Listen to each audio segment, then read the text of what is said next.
What is one thing that you need to learn about every lure that you have, especially your crankbaits? This is really, really important to learn this about your crankbaits because it'll make a difference when you're out there on the water.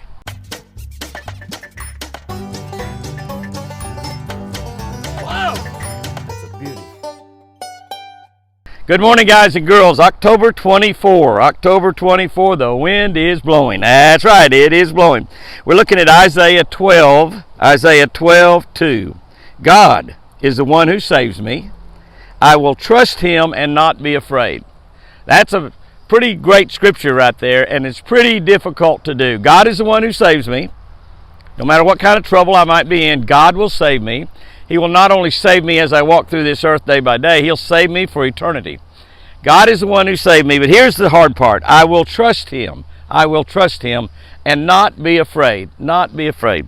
We still have millions of people all over the world, and particularly here in the United States, many of them believers, many of them Christians, who still don't trust God to save them from the virus. They're still hiding out in quarantine, and they don't trust God to save them from the virus. And they've been afraid. They've been afraid. And a lot of them have a lot of health problems, and that's the reason that they're afraid, but they're still afraid, and they don't trust God to save them. As hook manufacturers have developed sharper and sharper hooks, I've begun to use smaller hooks. That's right, smaller hooks. In my worm fishing, I've moved down more than one hook size in many instances. I'm now routinely using 1 and 2 aught hooks where I once used 4 and 5 aught hooks. I've learned to trust those smaller, sharper hooks. I learned that trust by trying them out, catching lots of bass on small hooks. Obviously, the smaller hooks give the worms better action, and they produce more strikes because of that better action. Smaller hooks. Now, the hook size is generally determined by the diameter of the worm or the thickness of the worm. If you're using a craw or something like that, using something that's big and thick, you're going to have to use a little bit bigger worm. But if you're using smaller diameter worms, like a lot of worms are, even worms, a lot of worms that are 10 and 12 inches long, a lot of those, and particularly 8-inch worms, you know, Lucky Strike makes some that 8 inches that are pretty small diameter. And you can get by the 2-aught hook on that really easily. So they give you better action on your worm. The smaller the hook will give you better action on your worm, and that better action generally will produce more strikes. We learn to trust God by trying him out as we live through situations. Are you listening? We live through situations that are hopeless without his help. Can I tell you, that's kind of what Chris and I are going through right now. What Chris is actually suffering through, I'm just supporting her. She's going through a situation that, quite honestly, is hopeless without God's help. And she would have died 6 months ago plus without God's help.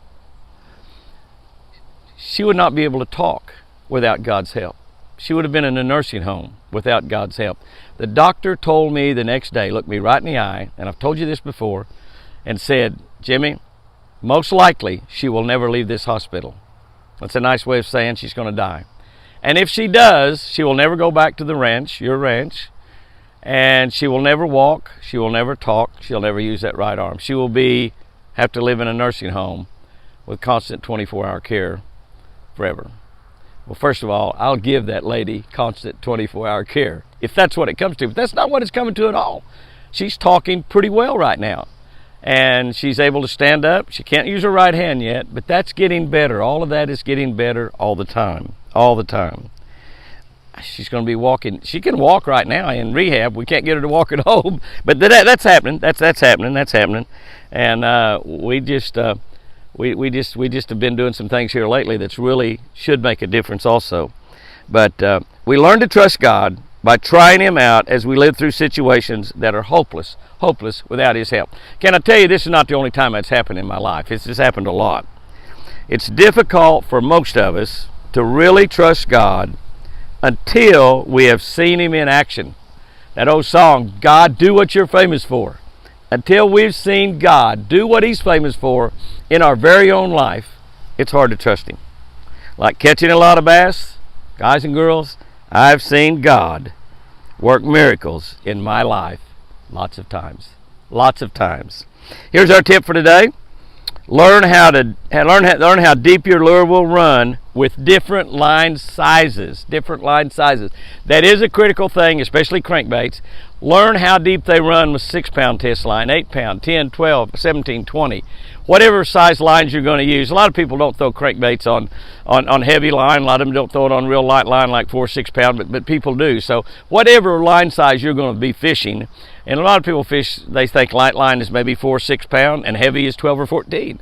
Other people think light line is 10 or 12 and heavy is 25 or 30. So depending on what you're going to fish your crankbaits with, learn how deep that bait will go on those various lines you fish with. So, and obviously crankbaits will go, the lighter the line, the deeper they're going to go. So that's just a little rule of thumb that you know right there, and it's a fact. The lighter the line that you're using, the crankbait, the deeper the crankbait's going to go. So guys and girls, go out there and have you a great one today, and remember, I sure do love you.